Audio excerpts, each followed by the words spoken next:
అంటే foods to be taken in second trimester, అంటే రెండవ త్రైమాసికంలో మనం ఏ రకమైన ఆహారం తీసుకోవాలి, ఏం తీసుకోవడం మంచిది అనే దాని గురించి మనం ఈ వీడియోలో చూద్దాం.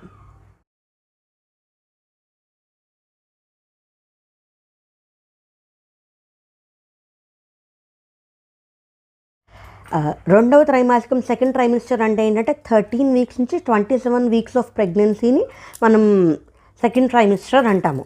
ఈ సెకండ్ ట్రైమిస్టర్లో మనం తినే తిండి కంటే కొంచెం అంటే ఇంకొక 300 క్యాలరీస్, 300 to 350 క్యాలరీస్ యాడ్ చేసుకోవాల్సిన అవసరం ఈ ట్రైమిస్టర్కి ఉంటుంది.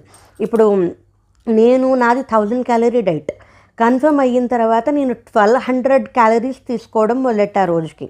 అంటే ఒక్క మీల్ని నేను రిప్లేస్ చేసుకున్నాను, 1200 క్యాలరీస్ నాకు సరిపోయింది. థర్డ్ ట్రైమిస్టర్లోకి వచ్చేసరికి 300 to 350 క్యాలరీస్, అదే అంటే అది వాళ్ళ ఓపికను బట్టి